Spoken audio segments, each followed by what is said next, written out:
Shalom, shalom a todos, saludos y bendiciones del Eterno sobre sus vidas, con el permiso del cielo, bajo la autoridad de nuestro Santo Maestro Yeshua Mashiach, con el permiso de nuestro Rab, el Doctor Ben Abraham, que la paz y la bendición del Altísimo sea sobre él, y con el permiso de cada uno de ustedes, que la bendición de Hashem les guarde, les bendiga y esté con ustedes en todo momento en esta víspera de Shabbat. Ya estamos ya a pocas horas de la llegada del sagrado día de Shabbat. Espero que desde ya puedan tener un ambiente espiritual lleno de alegría, especialmente en este mes que hemos iniciado como el mes de Adar, un mes lleno de Simjá, un mes lleno de alegría, de bendiciones. Y por esa razón, bueno, estamos acá ahora compartiendo con ustedes de estas enseñanzas que ustedes mismos nos han propuesto a través de estos live. Recuérdate que si hay algún tema que quisieras que tocáramos en este espacio, te invitamos todos los lunes a esta hora, a las 11 de la mañana, hora del este de los Estados Unidos, para que puedas participar con nosotros en la formación de comentarios importantes que estaremos realizando Bezrat Hashem con la ayuda del cielo en nuestra plataforma. ¿Okay? Recuerde que los días lunes armamos todo el bosquejo de temas que vamos a estar desarrollando el día de hoy. Gracias, Víctor, por este regalito. Ribono Shalom te bendiga. Gracias, Juan. Ribono Shalom te bendiga. Un fuerte abrazo. Shabbat Shalom. Que el cielo esté con ustedes. Que el Ribono Shalom pueda bendecirle en gran manera. Jaim Dodi, un abrazo, muchas bendiciones. Y como dices, hoy he venido para aprender. Hoy he venido para crecer. Hoy he venido para expandir mi conciencia. Y es lo que hemos venido el día de hoy, a crecer espiritualmente con un tema extraordinario. Un tema que ustedes mismos nos han propuesto. Un tema que esperamos que sea de bendición. Vamos a hablar de algunos símbolos que se utilizan en el judaísmo. ¡Wow! Mira esa agüita de coco para estar allí en Puerto Rico, en la playita allá en Puerto Rico. Ribono Shalom te bendiga. Un fuerte abrazo. Bueno, no tengo esa agüita, pero tengo este chocolatico. Baruch atah Adonai Eloheinu melech haolam she'akol yehei baruch. Amén. Hasid Israel, saludos, bendiciones, un fuerte abrazo para la República Dominicana. José Chinchilla, un fuerte abrazo para todos allá en Maracaibo, Estado Zulia. Ribono Shalom les bendiga y les guarde en todo momento, y a todos los que se están conectando con nosotros en esta hora, que Hashem les cumpla los deseos de su corazón para bien, para vida y para paz. Así que gracias José Chinchilla por esos regalitos. Ribono Shalom pueda bendecirte amplia y generosamente. Que los cielos sean abiertos sobre tu vida y sobre cada uno de ustedes. Gracias por los tap también que están allí. Ya estamos por llegar a 1K de corazoncitos, así que ha sido un apoyo enorme lo que ustedes siempre nos dan.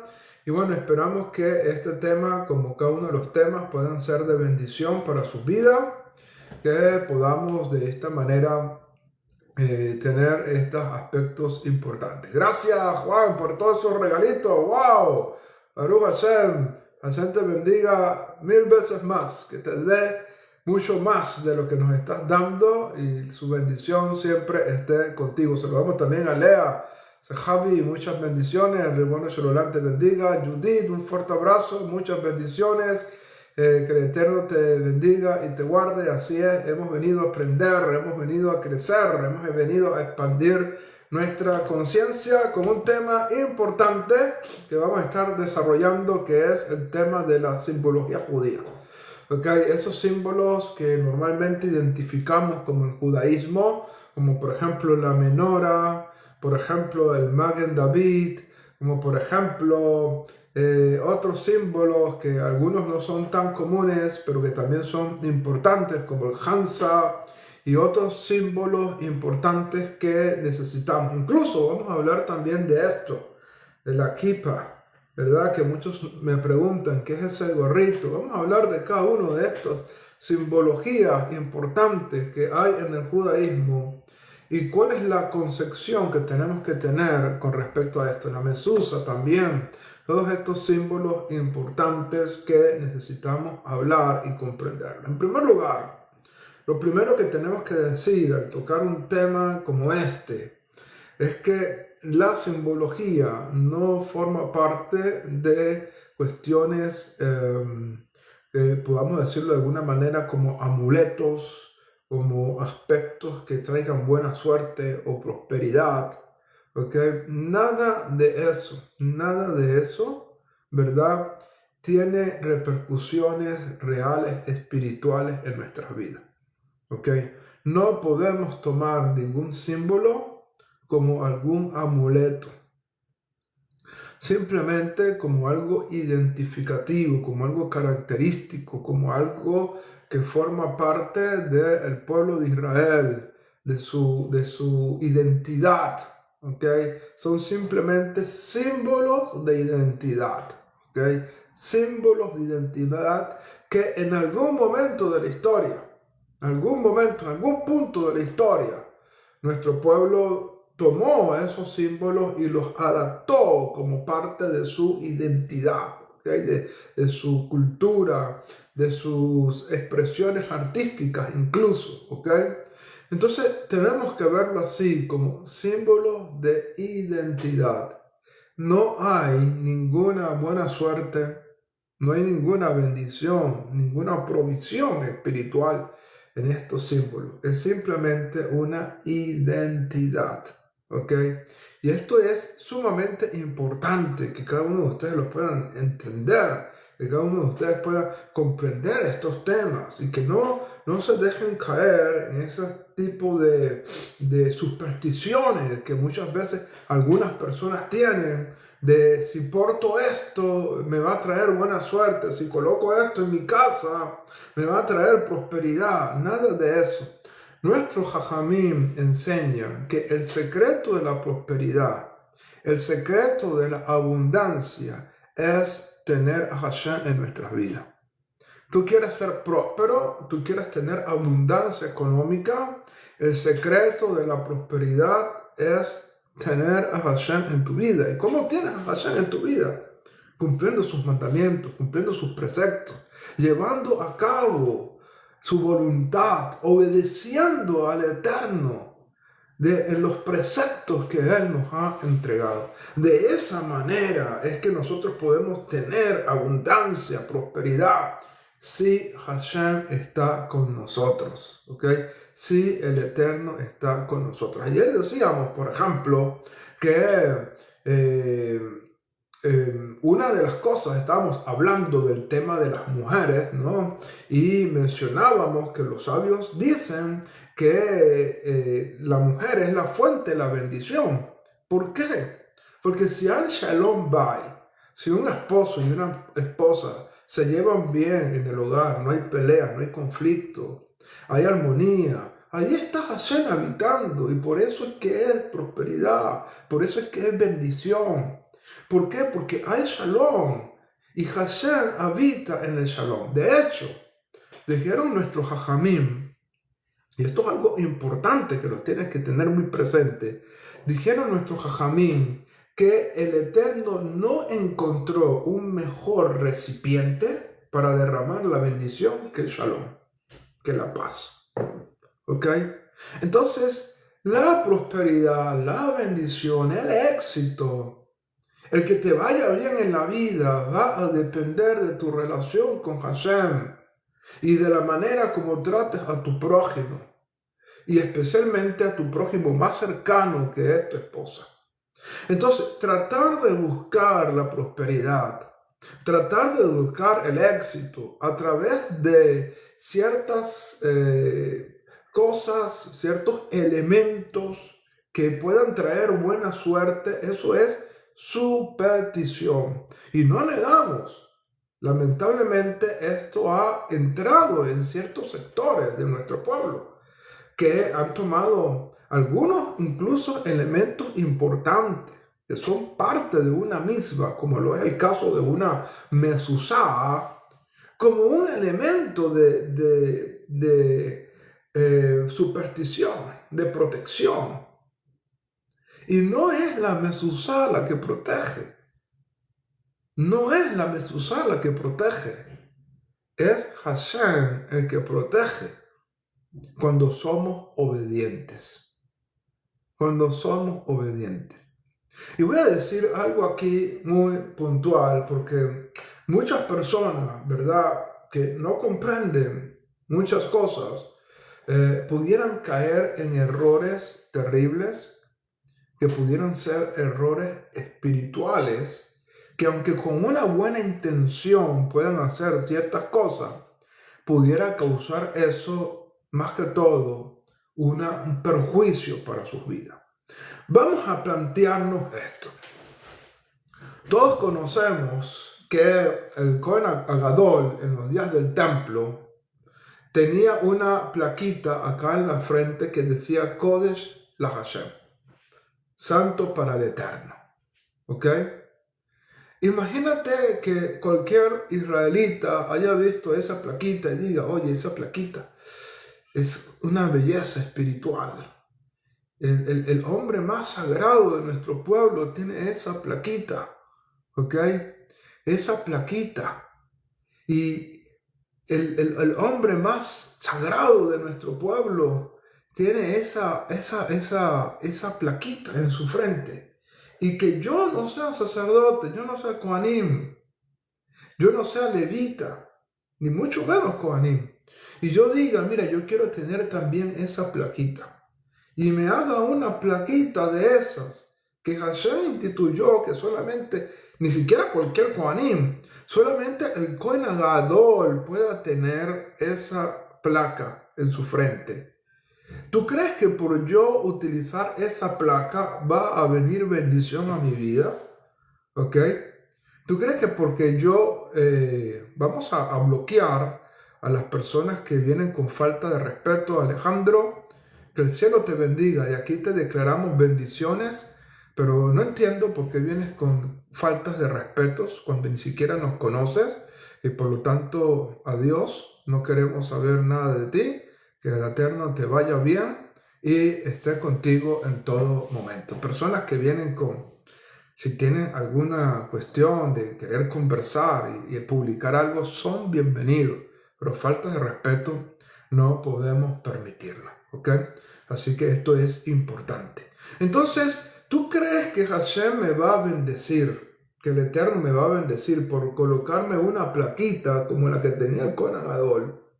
Porque el Cohen Agadol, el sumo sacerdote, estaba en una cercanía con Hashem y yo quiero tener eso. No es mi rol.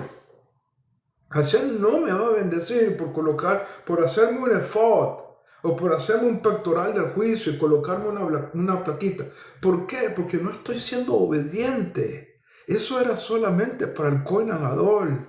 Eso era solamente para su rol. Entonces, lo mismo ocurre con la mezuzá.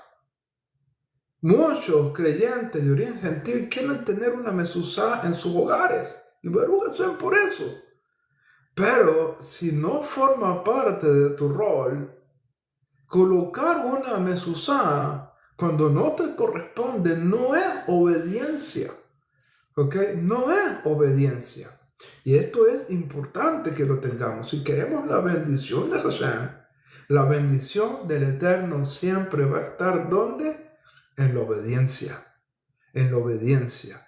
La bendición de Hashem siempre, la bendición de Dios siempre va a estar en la obediencia. Cuando hay obediencia, allí hay bendición. Tú no necesitas colocarte un hansa, tú no necesitas colocar una mezuzá, tú no necesitas colocar ni siquiera una menora, no necesitas colocar nada para tener la bendición de Hashem. La bendición de Hashem va a recaer sobre las vidas que estén en obediencia, en obediencia. Y esto es sumamente importante, ¿ok? Entonces, teniendo esto en cuenta, no negamos la importancia de los símbolos, el valor de identidad que tengan los símbolos, pero teniendo una comprensión adecuada. No es el símbolo lo que va a traer bendición a mi vida, es la obediencia a Hashem lo que va a traer bendición a nuestras vidas. Teniendo esto en mente, vamos a hablar de algunos símbolos que muchas veces uno se consigue ciertas cosas en el internet y gente que anda diciendo cosas, y esto es importante que lo tengamos muy correcto, ¿ok? Y vamos a explicar esto un momento, ¿ok? Uno de estos símbolos es el Maguen David. El Maguen David. ¿Qué cosa es el Maguen David? Esa famosa estrella conocida como la estrella de David, aunque la expresión Maguen David no significa estrella de David, sino que significa escudo de David. ¿Ok? Escudo de David. Entonces, este es un símbolo. Gracias. Muchísimas bendiciones. Ribono Shalom pueda bendecirte a ti, a tu casa, a tu familia. Está contigo en todo momento. Cumpla los deseos de tu corazón para bien, para vida y para paz. Y que puedas pasar un Shabbat lleno de alegrías, lleno de bendiciones, lleno de éxito, lleno de paz espiritual en todo momento. Bendito sea el Eterno. Gracias por ese regalo maravilloso. Que el Eterno esté contigo en todo momento. Entonces, hablando del tema del Maguen David, de la estrella de David, ¿ok? Es un símbolo simplemente característico. ¿Okay? Es un símbolo que en algún momento de la historia el pueblo de Israel tomó eso como un símbolo de identidad. ¿Okay? Algunos han tratado de darles ciertas matices a ese símbolo. Por ejemplo, voy a mostrarles una imagen que tengo acá en mi computador. Vamos a ver si se logra ver bien. ¿Ok? Vamos a ver si se logra ver bien. Vamos a ver cómo lo hago para compartírselos acá, ¿verdad? Pero es más o menos la idea que está detrás de esto. ¿Ok? Voy a mostrarles esta imagen. Vamos a ver si me la logran ver allí. Algunos dicen que el Maguen David viene de la manera como el pueblo de Israel acampaba en el desierto, con el tabernáculo en el centro, ¿okay? El tabernáculo reunión en el centro y las tribus de Israel colocadas alrededor del tabernáculo.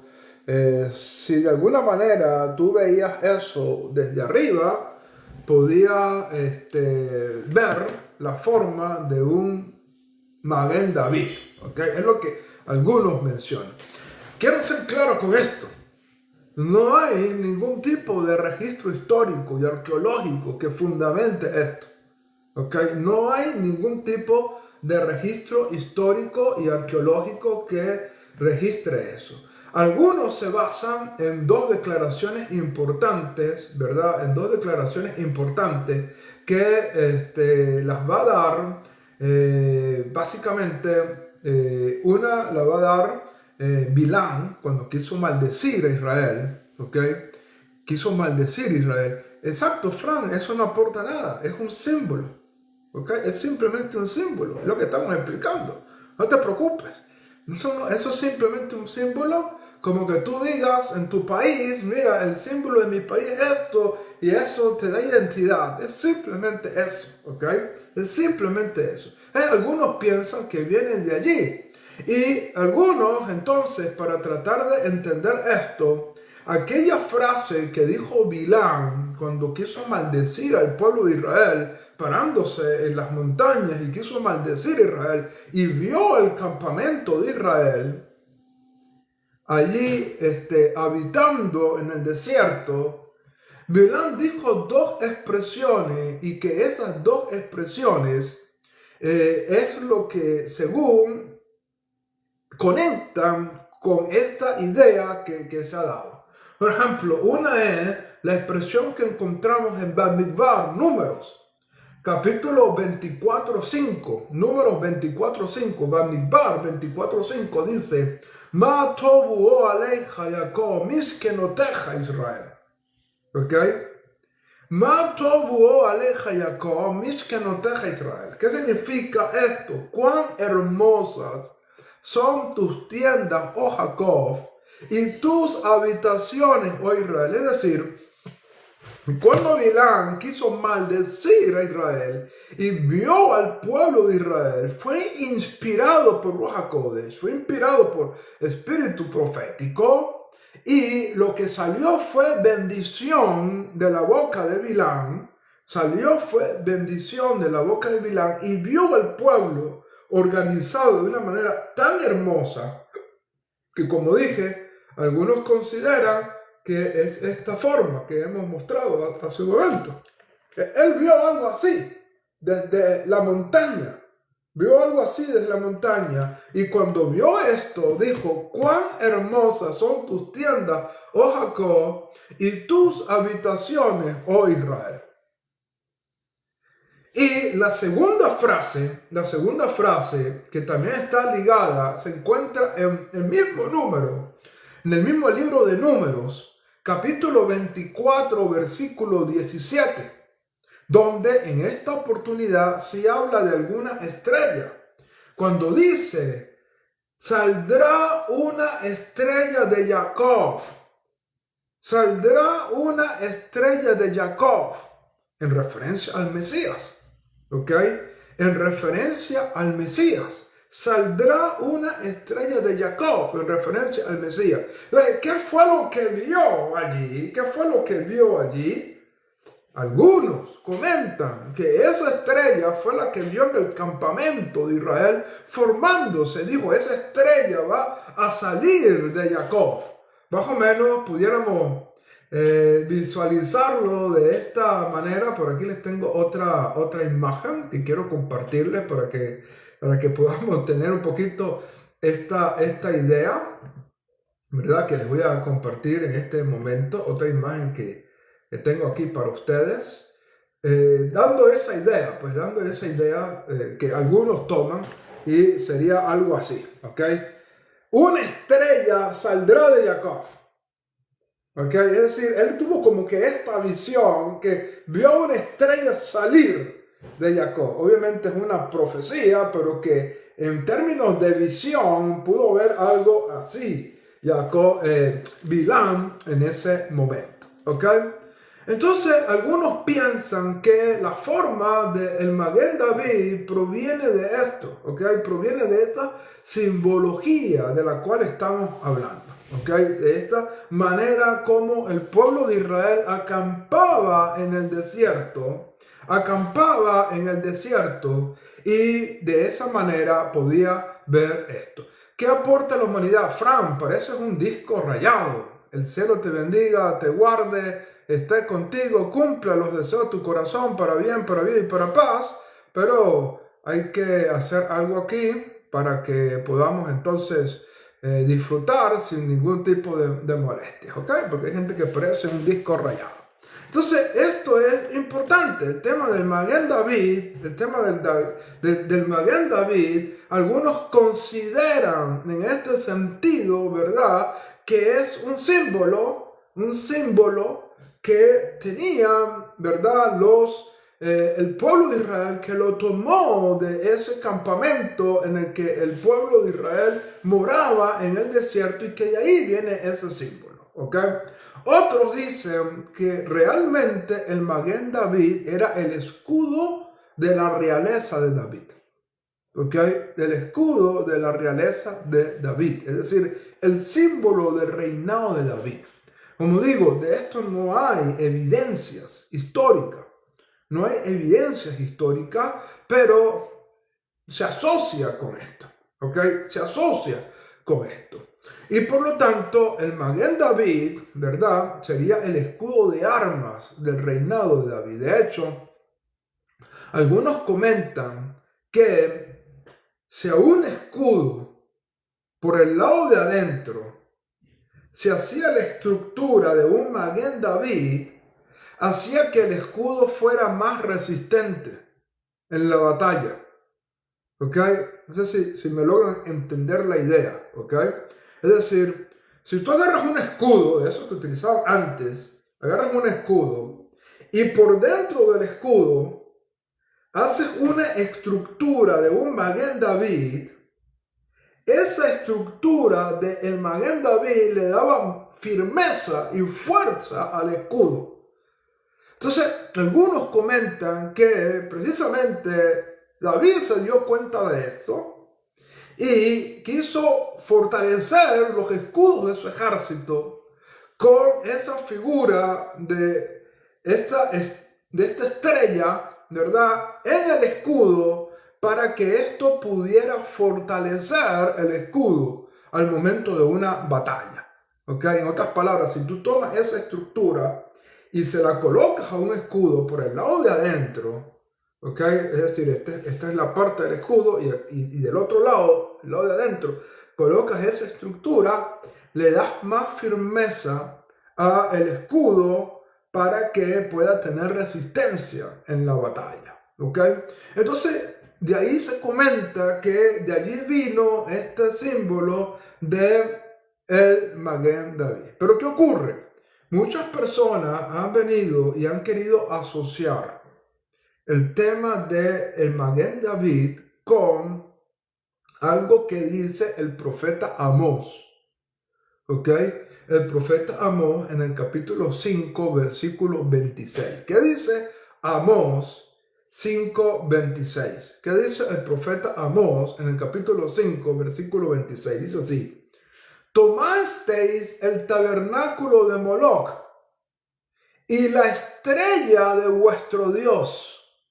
¿Es lo que dice? Tomaste el tabernáculo de Moloch y la estrella de vuestro Dios. ¿Ok? Un reproche que está haciendo el profeta a un pecado de idolatría que estaba cayendo el pueblo, y dice allí que tomaron la estrella de vuestro Dios. Entonces, algunos quieren decir que esa estrella es el Maguen David y que esa estrella, por lo tanto, es un símbolo pagano que fue introducido en el judaísmo por causa del paganismo. Es lo que algunos enseñan, ¿ok? Pero nada lejos de la verdad. Es decir, tenemos que ser objetivos y tenemos que ser claros en algo. Así como yo puedo decir que no hay ninguna evidencia histórica de que el Maguen David provenga de la manera en que el pueblo de Israel acampó en el desierto, así como no puedo decir que el Maguen David venga de eso porque no hay ninguna evidencia histórica, como tampoco hay ninguna evidencia histórica de que el Maguen David venga del escudo de armas del rey David, tampoco puedo decir que el Maguen David sea la estrella a la cual se está refiriendo el profeta Amós, porque no hay ninguna evidencia histórica que asocie el Maguen David. No hay ninguna evidencia histórica que asocie el Maguen David con esta profecía de Amós. No hay evidencia histórica que lo relacione. De hecho, algunos piensan, y voy a mostrarles una imagen a continuación, que la estrella que hace referencia es más parecida a esta, ¿ok? Denme un momentico para colocar aquí, ya va, denme un segundo aquí.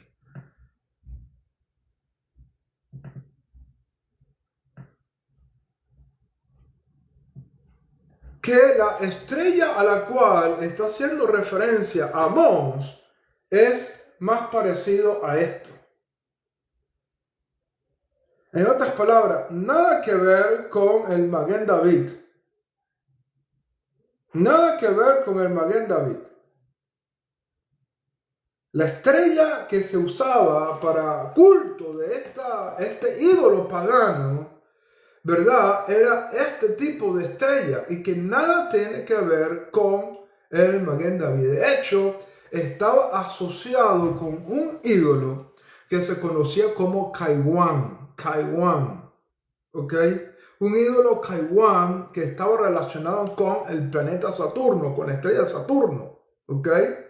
Y esa estrella de Saturno que veían desde la Tierra, obviamente no tenían la concepción que nosotros, no tenían la tecnología que nosotros tenemos hoy en día, ¿verdad? No tenían los telescopios que hoy en día tenemos, ¿verdad?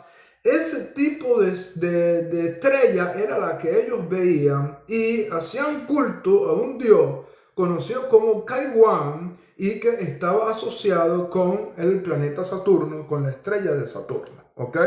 Y por lo tanto, la estrella que se refería el profeta Amós tenía más esta forma, ¿ok? Tenía más esta forma y no nada que ver con el Maguen David, ¿ok?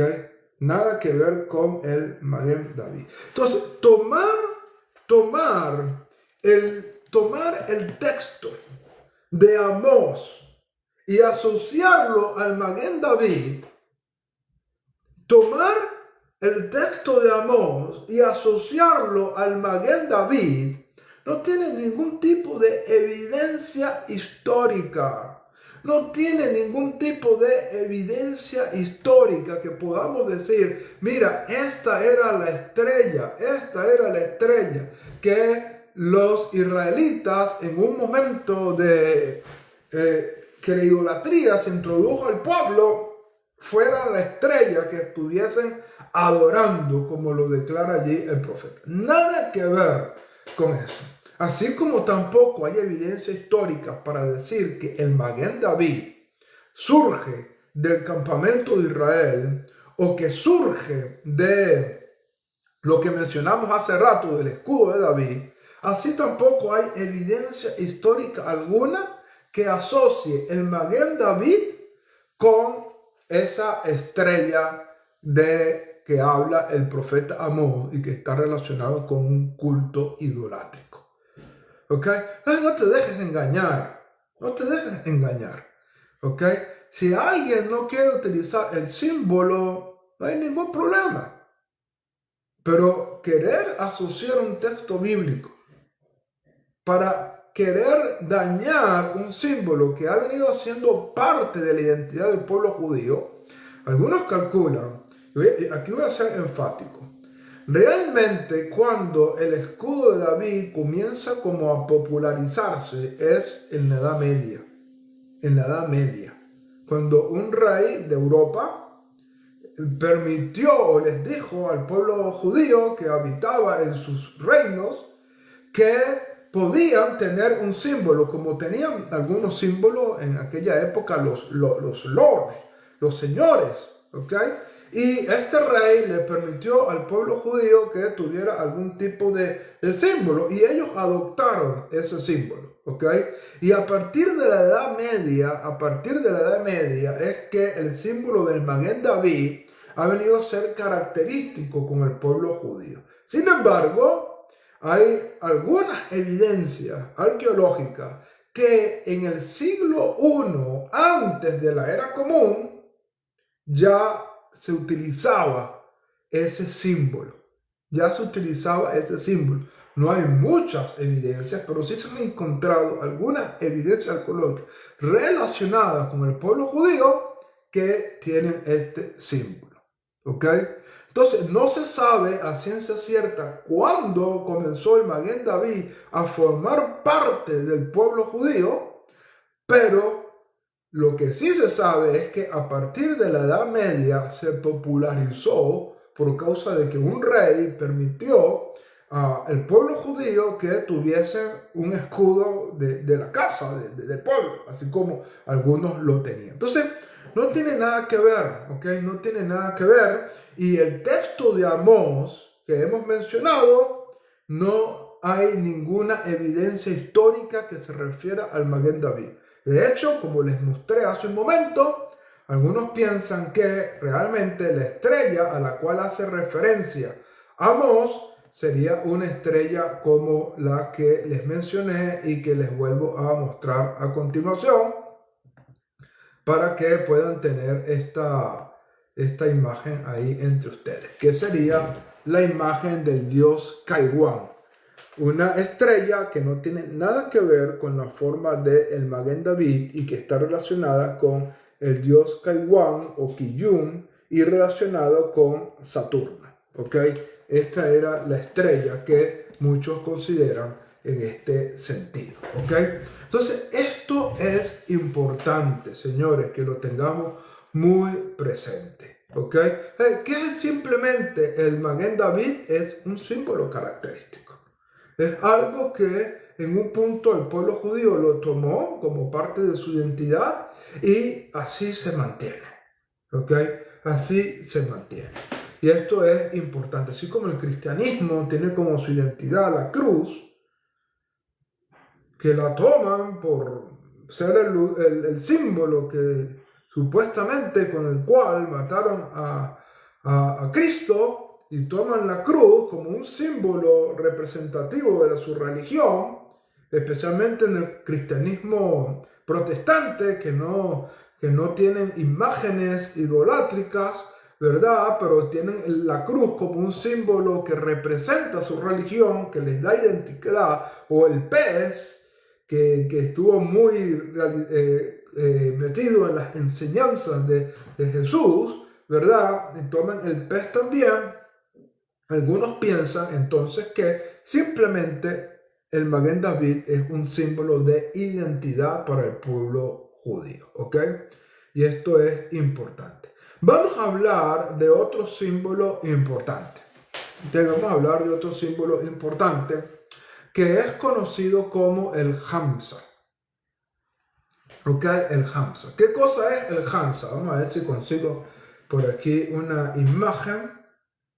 Quizás alguno de ustedes esté familiarizado con ese Hamza, otros quizás no estén familiarizados con el Hamza, pero básicamente el Hamza es esta imagen que les voy a mostrar a continuación. ¿Ok? Vamos a ver, déjenme mostrárselas. Déjenme mostrarles esto para que lo puedan ver. Esta imagen del Hamza.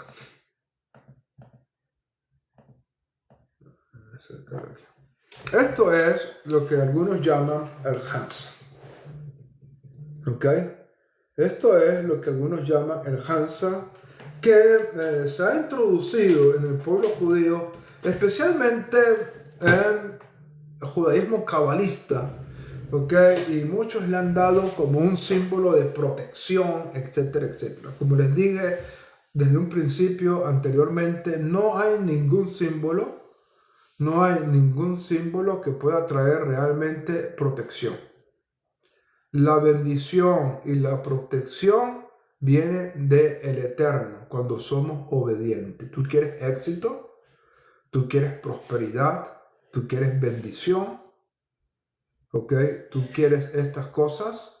Entonces tenemos que decirte lo importantísimo de lo que estamos hablando en este live, que la obediencia al Eterno a través de sus mandamientos es lo que te va a traer abundancia, prosperidad, éxito y bendición.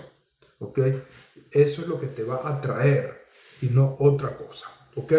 Pero ¿de dónde viene el Hamza? Bueno, esto es algo que viene realmente de las culturas orientales. ¿Ok? De las culturas orientales. Este Hamza, ¿verdad? Se fue introduciendo en muchas culturas, ¿verdad? En muchas culturas, y fue surgiendo esta imagen, especialmente en el norte de África y en el Medio Oriente, y fue colocándose como un amuleto. Y comenzó también a tener repercusión dentro del pueblo judío, y fue visto como algo para cubrirse del Ain Jara, del mal de ojo. ¿Ok?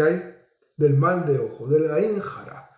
Pero nada de eso tiene realmente valor. Nada de eso tiene valor. ¿Ok? Ya hemos dicho, la protección, la bendición, el cuidado, todo viene del Eterno cuando cumplimos sus mandamientos, y no existe colocarte algo para protegerte. Ni siquiera eso que usan algunos cabalistas con una tirita roja aquí en la mano. Nada de eso, señores. Nada de eso. La Torá nos enseña que si quieres estar en protección y en bendición, la presencia de Hashem tiene que estar contigo y la presencia de Hashem estará contigo cuando guardemos y cumplemos sus mandamientos. Pero algunos han intentado explicar que el Hansa viene de esto, ¿ok? Que el Hansa viene de esto, ¿ok? ¿Y qué es esto? Según algunos, era la manera como el Cohen colocaba sus manos, ¿ok? Era la manera como el Cohen colocaba sus manos en un animalito para el sacrificio en los días del templo y declaraba los pecados de la persona o del pueblo, ¿ok? Declaraba los pecados, colocaba sus manos, sus dos manos así, sobre la cabeza del animalito, colocaba sus manos sobre la cabeza del animalito y declaraba los pecados de el pueblo o los pecados de la persona y después se hacía el sacrificio del animalito. Es como el Cohen colocaba sus manos así a la hora de colocar su mano y se veían 2 pulgares así, entonces es cuando viene a surgir esta figura del Hansa. ¿Okay? Según algunos, no hay ningún tipo de evidencia. No hay ningún tipo de evidencia histórica que muestre eso. No lo hay. ¿Ok? Más bien, el Hansa es un símbolo que se está usando en el judaísmo, especialmente en el judaísmo oriental y cabalístico, y que también se usa como símbolo en el Islam. ¿Ok? En el Islam se utiliza también como símbolo. No tiene nada que ver. ¿Ok? No tiene nada que ver. Y por lo tanto, si alguien lo quiere tener, si lo usa como un símbolo, no hay problema, pero no creo que sea necesario. ¿Okay? No creo que sea necesario tener ese símbolo, especialmente cuando no tiene ningún soporte importante en este sentido y que no es algo característico de todo el pueblo judío. Y esto es importante que lo tengamos presente. ¿Qué otro símbolo podemos entonces también mencionar? ¿Okay? ¿Qué otros símbolos podemos mencionar? Bueno, la menorá. La menorá es algo que sí aparece en la Torá. En Shemot, capítulo 25, versículo 31 al 40, habla de la instrucción de la menorá, y la menorá se ha convertido en un símbolo también para el pueblo judío. ¿Okay? De hecho, una de las obras, por decirlo de alguna manera, más característica fue el momento en que Tito saqueó el templo, ¿verdad? Y se llevaron la menorá del templo, ¿verdad? Y hay una imagen muy característica en este sentido. Entonces, la menorá es uno de los símbolos característicos del pueblo judío. La Torá nos prohíbe hacer una menorá como la que había en el templo para encenderla. ¿Ok? De hecho, la menorá normalmente es vista de esta manera. ¿Ok? De hecho, hay una así en Jerusalén, como la que les voy a mostrar a continuación. Hay una menorá de esta manera. Voy a mostrársela a continuación. Que algunos ven la menorá de esta manera, ¿ok? Y es la que más se ha popularizado como forma de la menorá, ¿ok? Sin embargo, según Rashi, un gran intérprete del judaísmo, según Rashi, la menorá era de otra forma, ¿ok? Rashi dice que la menorá tenía una forma, déjenme ver si consigo una imagen más parecida a la que Rashi nos da, ¿verdad? Bueno, sería algo más parecido a esto, ¿ok? Déjenme mostrarles esta. Sería algo más parecido a esto, ¿ok? La forma de la menorá según Rashi, ¿ok? Sería más parecido a esto. el punto aquí es que la Torá nos prohíbe tener la menora, o sea, usar una menora y encenderla como si fuera el templo, ¿ok? Se puede utilizar como símbolo característico, pero no es costumbre judía tomar una menora y encenderla, ni para Shabbat ni para las festividades. De hecho, la Hanukkía que se enciende es diferente porque la Hanukkía tiene 9 brazos. No tiene 7 como en la menorá, tiene 9 brazos, ¿ok? 8 por los 8 días de Hanukkah, por los milagros de los 8 días, y una adicional por el Shamash. Es decir, es una Hanukkía, es diferente a la menora, ¿ok? Y esa es la que se enciende solamente en la época de Hanukkah, ¿ok? Y que no es una menora, sino que es conocida como la Hanukkía porque tiene 9 brazos y es para la fiesta de Hanukkah, ¿ok? Las menoras no las encendemos, ¿ok? Ni en Shabbat ni en ninguna festividad, ¿ok? Si tú estás guardando Shabbat, normalmente los candelabros de Shabbat son de 2 brazos o máximo 3 brazos, ¿ok? No se usa una menora para encender las velas de Shabbat. ¿Ok? No se usa una menora para encender las velas del Shabbat. Entonces, no tomes eso. ¿Por qué? Porque la Torá prohíbe tener una menora y encenderla. O sea, tratar de copiar lo que había en el templo. Entonces, se ha mantenido como símbolo de identidad. ¿Ok? Se ha mantenido simplemente como un símbolo de identidad del pueblo judío, y en este sentido la menora tiene un lugar, proviene de la Torá y se ha mantenido como un símbolo importante dentro del pueblo judío. ¿Ok?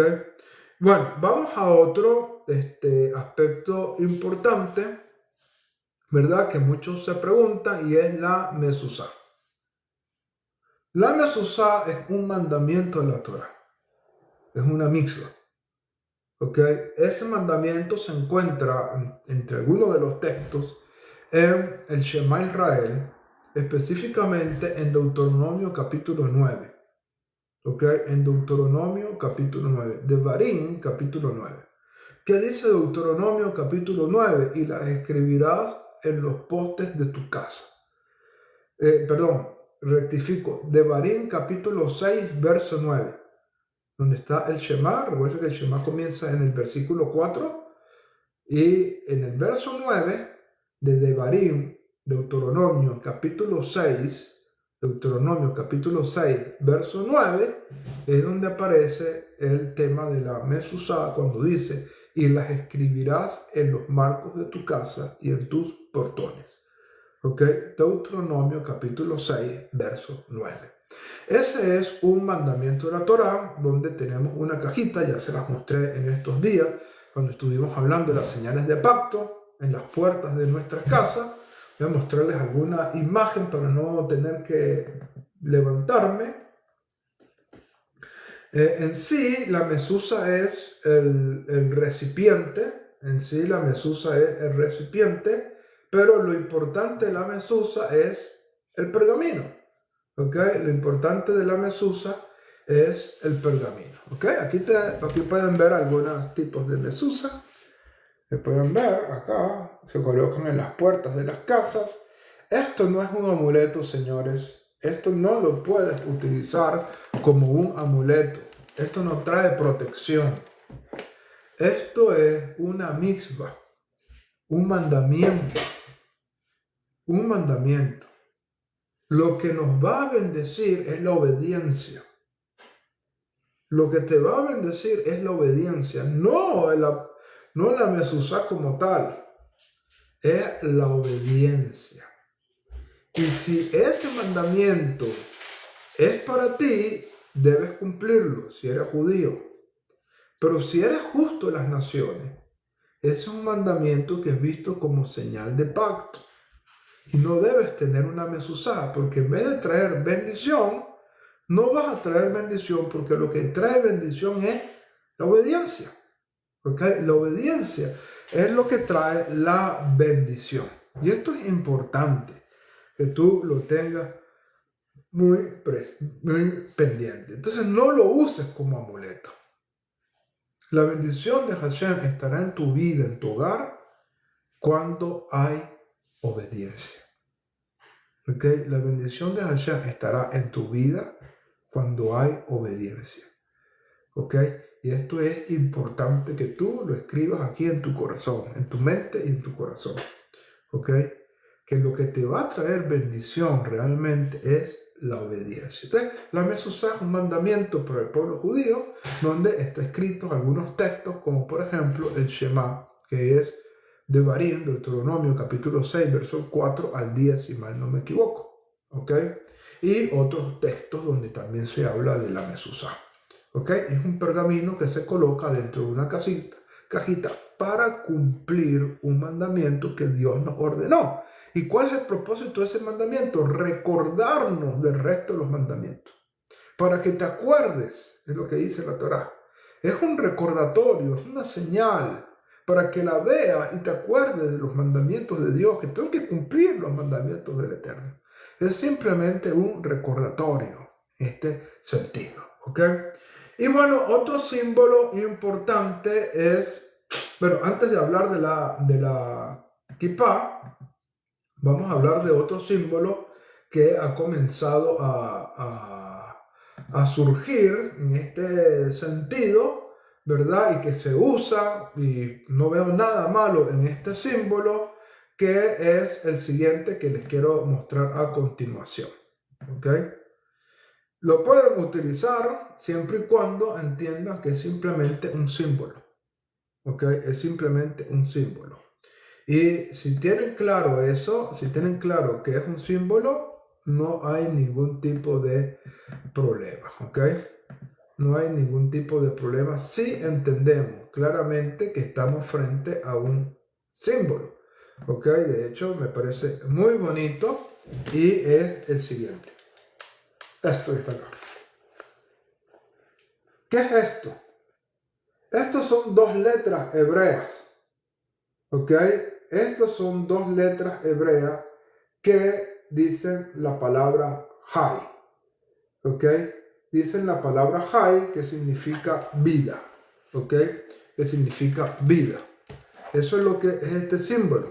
Son dos letras hebreas, la Het y la Yud, que significa vida, y es simplemente una palabra en hebreo que se ha comenzado a usar como símbolo y se puede tener, no hay ningún tipo de problema, siempre y cuando tengan la perspectiva correcta. Por aquí nos pregunta, ¿un gentil creyente en Yeshua puede recitar el Shema Israel? Sí. ¿Por qué? Porque estás declarando el texto que habla de el monoteísmo absoluto. ¿Ok? El monoteísmo absoluto. Y todo creyente bien gentil que reconoce al Eterno como el único Dios verdadero puede recitar el Shema Israel porque representa una declaración del monoteísmo bíblico. ¿Ok? Es una declaración del monoteísmo. Estás reconociendo que el Eterno es el único Dios verdadero. Y es por eso que un creyente bien gentil puede recitar el Shema, aunque no utilice los símbolos o las señales de pacto que están dentro del Shema. Pero está haciendo una declaración donde está mencionando que el Eterno es el único Dios verdadero. ¿Ok? El único Dios verdadero. Entonces el Hay es un elemento hermoso, importante en el judaísmo, que significa vida y que muchos lo están usando y que es simplemente una palabra en hebreo que tiene un mensaje hermoso y se puede utilizar como símbolo. Finalmente tenemos acá el tema de la kippah. El tema de la kippah. ¿Okay? La kippah no es un mandamiento mideo-oraíta, no proviene de la Torá. Es un mandamiento mideo-ramonita, es decir, proviene de los rabinos. Algunos consideran que esto viene del hecho de que el Eterno ordenó a los sacerdotes y levitas tener cubierta su cabeza a la hora de ministrar en el santuario. ¿Ok? Es decir, dentro de las vestimentas sacerdotales y dentro de las vestimentas levíticas, se establecía de que ellos como siervos del Eterno, tenían que tener una especie de cobertura en su cabeza. Claro, no era de esta manera, era más como especie de turbante. ¿Ok? Era más especie de turbante. Pero la idea era eso, la idea era que estabas bajo el dominio del Eterno. ¿Ok? Estás bajo el servicio de Hashem, que le sirves a alguien, que consideras a alguien que es mayor que tú. Entonces, aunque Dios se lo ordenó a los sacerdotes y levitas en sus vestimentas, fue estableciéndose para todo el pueblo. ¿Okay? Para todo el pueblo, como una señal de que todo Israel servimos al Eterno y que estamos bajo su dominio y bajo su protección. ¿Okay? Y es allí donde entonces la kippah comienza a tener relevancia, tiene que tener importancia. De hecho, algunos jajamín discutieron y dijeron, mira, tenemos que usar kippah todo el tiempo, no podemos dar 3 pasos sin tener la cabeza cubierta, etcétera, etcétera. Pero es un mandamiento rabínico, ¿ok? Es un mandamiento rabínico, no proviene de la Torah. Es un mandamiento rabínico y que simboliza que estamos bajo la cobertura de Dios, ¿ok? Bajo la cobertura de Dios. Israel Copas, bienvenido a nuestro live. Si tus comentarios son con respeto, bendito sea el Eterno, son bien recibidos. Si vas a estar declarando juicios y maldiciones, no eres bienvenido, ¿ok? Si tus comentarios son en aras del cielo, si tu comentario como cristiano que aparentemente eres es para bendecir y no para maldecir, entonces adelante, ¿ok? Pero si vas a declarar cosas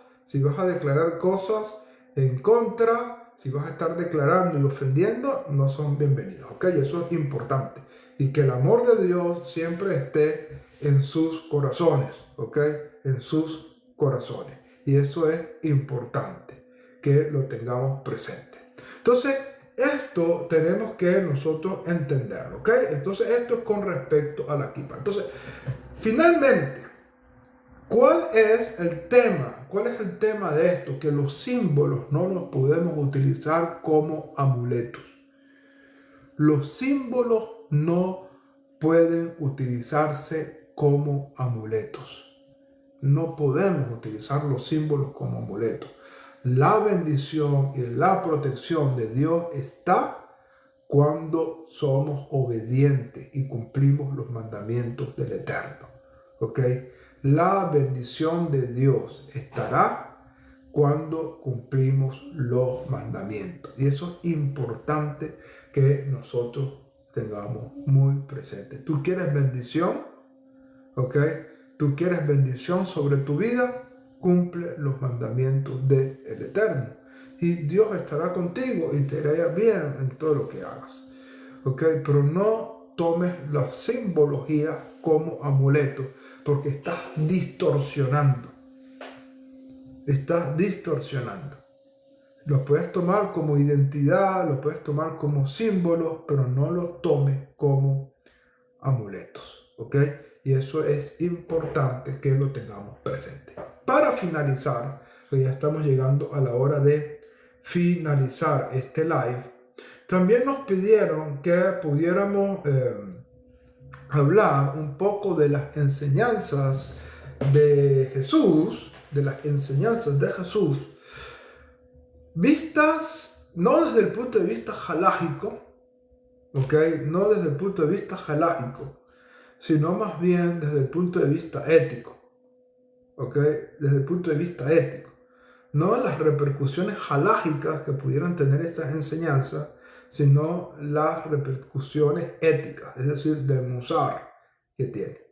Y básicamente la idea, creo que de este comentario, es que la gente pueda entender que Jesús fue judío, que vivió el judaísmo y que sus enseñanzas tenían como propósito, ¿verdad? Levantar la vida, la espiritualidad de todo Israel en su momento y especialmente de sus discípulos, a los cuales le dio mayor exigencia. ¿Ok? A los cuales le dio mayor exigencia. Y esto es sumamente importante que lo tengamos presente. ¿Ok? Entonces, bueno, demos acá un momentico, porque bueno, ya se ha advertido y con esta manera estamos tranquilos, ¿ok? Bendito sea el Eterno. Entonces, esto es importante que tú lo puedas tener muy presente, ¿ok? Esto es importante que lo tengas muy presente. Entonces, Yeshua o Jesús fue judío, vivió como judío, nació como judío, vivió como judío y fue sepultado como judío. ¿Ok? Durante toda su vida fue judío. Y esto es importante que lo tengas presente. Hay algunas personas que dicen que los 18 años donde no se nos da información acerca de la vida de Jesús o de Yeshua. Saludos a nuestro Hassan Itial, muchas bendiciones, Ribono Shalom te bendiga y te guarda y esté contigo en todo momento y cumple el deseo de tu corazón para bien, para vida y para paz. Y saludamos a María León, saludamos a Jorge Marrero, muchas bendiciones, que el Eterno te bendiga y te guarde y esté con cada uno de ustedes. Algunos piensan erróneamente, que los 18 años, desde los 12 años hasta los 30 años, que no se sabe nada acerca de la vida de Jesús, que él estuvo recorriendo el mundo y aprendiendo todo tipo de filosofía, que fue a la India, que fue a Egipto, que fue a tal, que fue a diferentes sitios, y no hay ningún tipo de evidencia histórica de eso. ¿Ok? Ni siquiera hay ningún tipo de enseñanza de Yeshua relacionada con esas otras culturas. ¿Ok? Decir eso es simplemente un disparate. ¿Qué hizo Jesús desde los 12 hasta los 30 años, esos 18 años de su vida? Como todo judío, estuvo estudiando Torah. ¿Ok? Como todo judío, estuvo estudiando Torah y debido a su formación y a su preparación, prolongó el tiempo del estudio de su Torah. ¿Por qué? Voy a explicar algo aquí. La halajá judía establece que a los 18 años, un joven judío, después de haber pasado, la Torah se comienza a estudiar desde los 5 años de edad. Desde los 5 años de edad. Y a los 12 años, ese niño hace su bar mitzvah. A partir de 12, 13 años, hoy en día a los 13 años, pero aparentemente en la época del primer siglo eran los 12 años, ¿ok? Y a partir de ese momento en adelante, ¿verdad? El niño entra o el joven entra a estudios más profundos hasta los 18 años de edad, donde según la halajá, el joven debe casarse. Dice que el matrimonio tiene que ser a los 18 años de edad, según la halajá, ¿ok? Entonces, cuando una persona tiene un llamado mayor y quiere prepararse, puede prolongar, si digamos esta palabra, ¿cómo sería? Prolongar no puede, se me fue la palabra, si ustedes me ayudan allí. Postergar, esa es la palabra, postergar el matrimonio, ¿ok? Y posponer, excepto postergar el matrimonio y estudiar más profundamente la Torá. Y eso fue lo que ocurrió con Yeshua. ¿Okay? Algunos creen que Yeshua no solamente estuvo en una yeshiva rabínica, sino que Yeshua también adaptó un nivel de estudio de Torá que está relacionado con dos cosas importantes. Número uno, con la vida que tenían muchos Nistarim de aquella época. Es decir, grandes maestros ocultos de Torá que existían en aquella época y que no vivían una vida mostrándose a la gente, sino que vivían escondidos, estudiando Torá, metidos dentro del estudio de la Torá. Algunas veces entraban al lugar público, hacían alguna misión espiritual, sanar a alguien, etcétera, etcétera, y desaparecían otra vez de la vida pública porque no buscaban honores. No buscaban honores, y ese tipo de personas eran conocidos como Nistarim, como maestros ocultos, ¿ok? Como maestros ocultos. Y todo indica que Yeshua estuvo conectado con ese tipo de maestros Nistarim y que recibió instrucciones de ese tipo de maestros, ¿ok? En otras palabras, en Yeshua, en vez de sujetarse o someterse a Beit Hillel o Beit Shammai, las casas, diríamos en este día, las yeshivas más importantes de su época, en vez de meterse en esas dos yeshivot de grandes sabios, pero que tenían una vida pública y que eran muy conocidos públicamente, Yeshua no quiso hacer eso, sino que comenzó a relacionarse con los maestros Nistarim, que eran grandes hombres espirituales, pero que no eran conocidos, porque vivían una vida oculta, ¿ok? Vivían una vida oculta. Y Yeshua comenzó a tener su formación con ellos.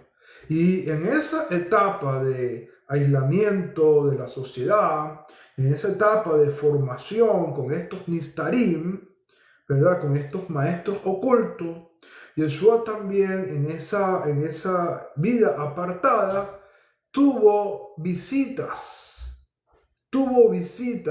de seres espirituales, como por ejemplo Eliyahu Hanabí, como por ejemplo algún ángel, que comenzaron a enseñarles secretos ocultos de la Torah. Entonces, estos 12 años, ¿verdad? Esos 18 años, perdón, desde los 12 hasta los 30 años, esos 18 años de la vida de Jesús, que nadie sabe dónde estaba, estuvo dentro de estos grupos Nistarim, de maestros ocultos, que tomaban la zona de Galilea para ocultarse de la gente. ¿Por qué? Porque la Galilea era vista, para aquella época Jerusalén era lo máximo. Entonces, si tú querías tener una vida pública de reconocimiento, tú ibas a Jerusalén. ¿Ok? Porque ahí te iban a ver los grandes rabinos, los grandes maestros, ibas a hacer renombre en Jerusalén. Pero si tú no querías hacer renombre, si tú querías más bien tener una vida oculta, si tú más bien querías profundizar en la sabiduría sin buscar el reconocimiento de los hombres, evitabas zonas como Jerusalén y te ibas a zonas como la Galilea, donde muchas veces eran vistas con mal ojo, pero permitía precisamente a esos Nistarim moverse de forma oculta, sin que nadie los estuviese persiguiendo. Esos años de vida de Jesús o de Yeshua, como algunos, de Yeshua o de Jesús, como algunos lo llaman, ¿verdad? Estuvo dentro de esos aspectos importantes. Entonces, Yeshua profundizó mucho en la Torá y su enseñanza estuvo llena de un gran aporte ético, ¿ok? De un gran aporte ético, que es lo que llamamos en hebreo el musar, ¿ok? El musar. Entonces, ¿cómo podemos entender este musar desde la perspectiva del judaísmo? ¿Ok?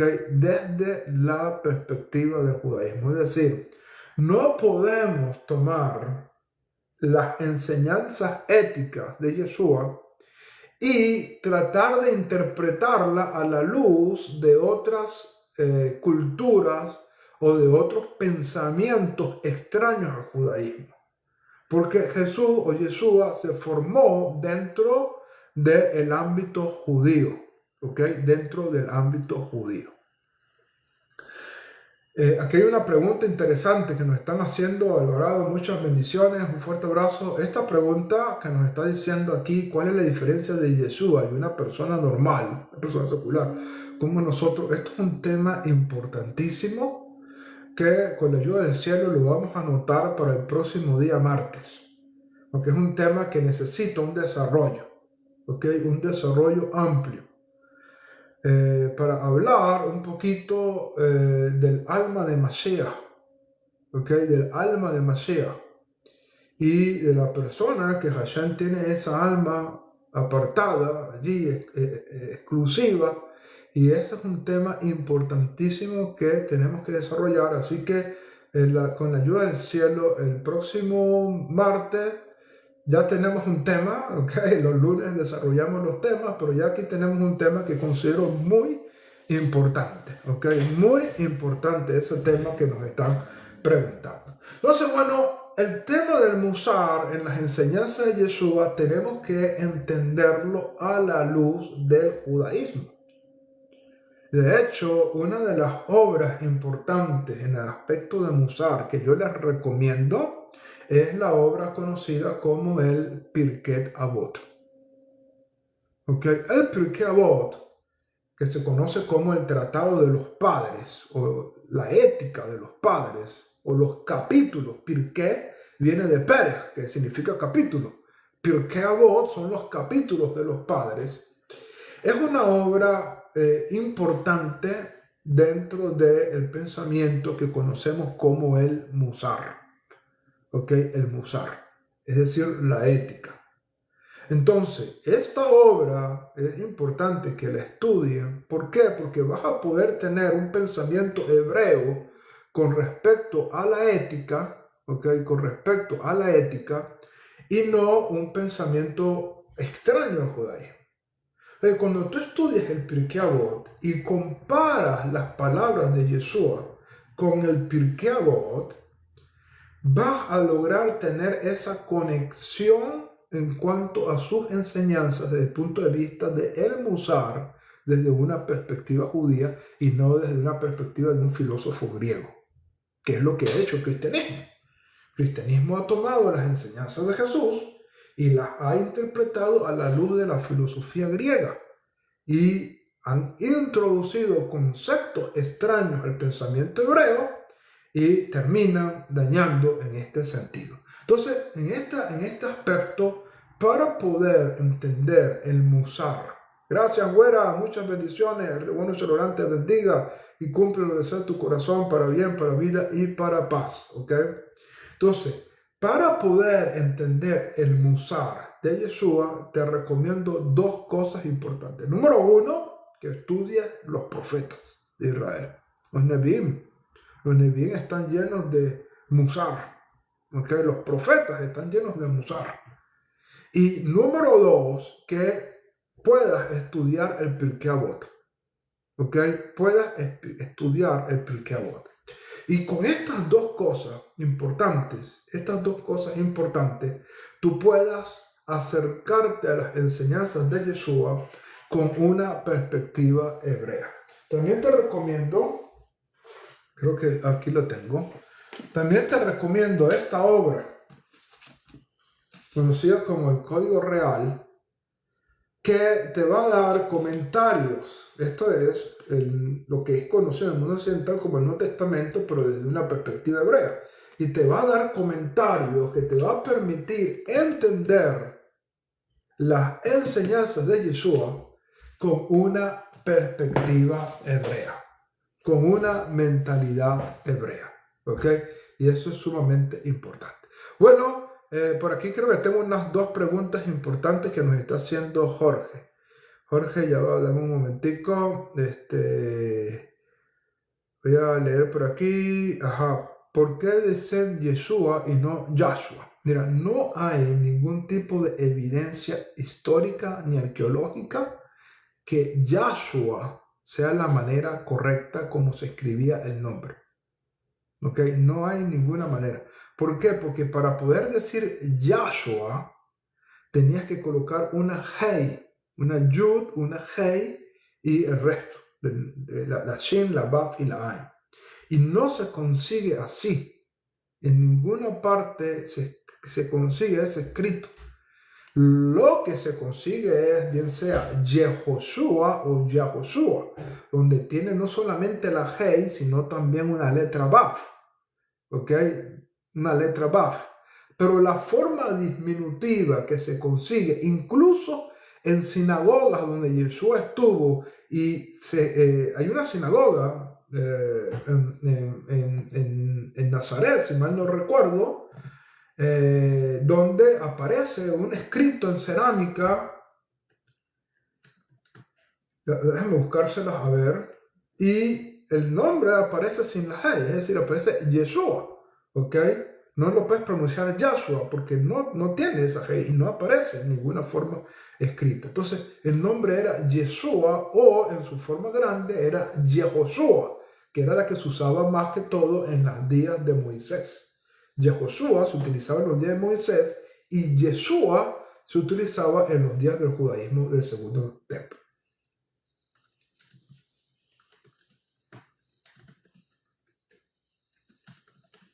Déjame ver si te consigo esto. Esta es, fíjate, déjame mostrarte aquí. Esto es una evidencia arqueológica. Ok, voy a mostrártela un momento. Todos me la pueden buscar en internet. Voy a descargarla acá y voy a ponerla un poquito más amplia. A ver si la pueden ver. Acá, en esta cerámica, en este mosaico, ¿verdad? Encontraron en unas antiguas sinagogas el término de Yeshua. Entonces aparece escrito con la manera sin la Hei. Es decir, para poder decir Yahshua tiene que tener la Hei. Y no se usaba de esa manera. ¿Ok? No se usaba de esa manera, sino que se usaba esta manera, como la que tenemos escrito en este mosaico, donde dice Yeshua. ¿Ok? Donde dice Yeshua. Esto es importante que lo tengamos en mente. Además, Yeshua está relacionado con salvación, que es la palabra hebrea Yeshua, y es la conexión que tiene con y pondrá su nombre Yeshua porque él traerá Yeshua a su pueblo. Entonces, Yahshua no existe, ¿ok? Es una forma anglosajona y es una manera de colocar el nombre de Dios allí. Otra cosa que nos preguntas por aquí es ¿por qué no piensan que Yeshua es Dios hecho carne? Lo primero que tenemos que entender, y es un tema muy largo, lo hemos hablado en otras ocasiones, ¿ok? Lo primero que tenemos que entender es que tenemos que lograr comprender qué significa el término Elohim. ¿Qué significa el término Elohim? Si tú no comprendes qué significa el término Elohim, no vas a saber si Yeshua es Elohim o no es Elohim.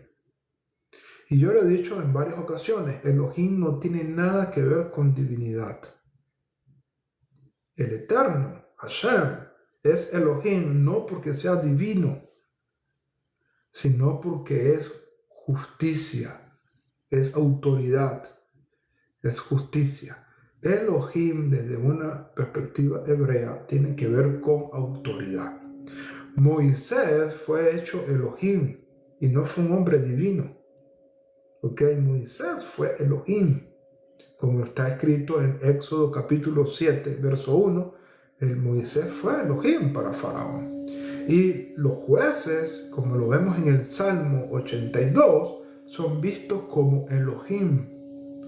Pero son jueces, son hombres. No tienen nada que ver ese concepto con divinidad. Y eso es importante que lo tengamos en mente. Así que bueno, ya lo hemos hablado de eso en varias ocasiones, pero siempre es bueno recordar. Y bueno, creo que hemos tenido un tiempo maravilloso. Gracias por este espacio. La verdad que lo disfruto mucho. Disfruto mucho los comentarios cuando son educativos, aunque no sean el mismo pensamiento, ¿verdad?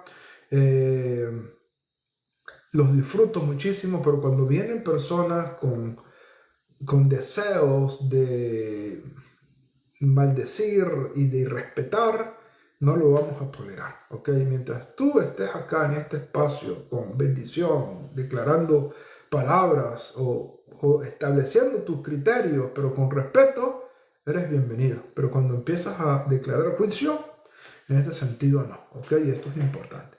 Así que bueno, gracias a todos por acompañarnos, que el Eterno les bendiga y les guarde, esté con ustedes, cumpla los deseos de su corazón para bien, para vida y para paz. Sí, otro concepto importante, el concepto de hijo de Dios, Ben Elohim, un concepto de autoridad relacionado con monarquía, son temas que hemos hablado y que son muy importantes que los conozcan.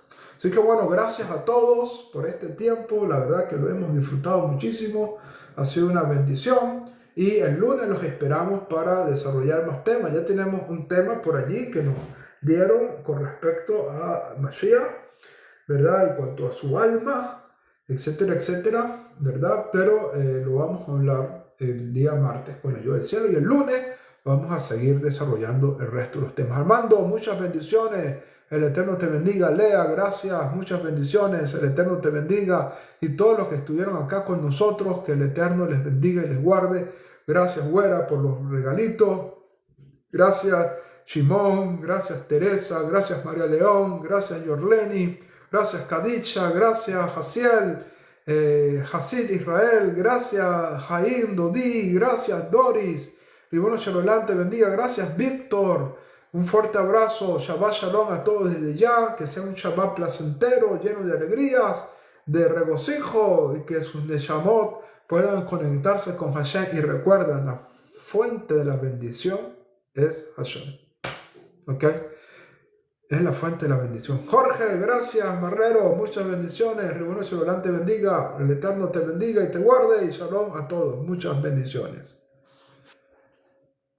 Recuerden visitar nuestro canal de YouTube que tiene el mismo nombre, Eshmain TV, y ahí van a poder encontrar muchas más enseñanzas, ¿ok? En nuestro canal de YouTube.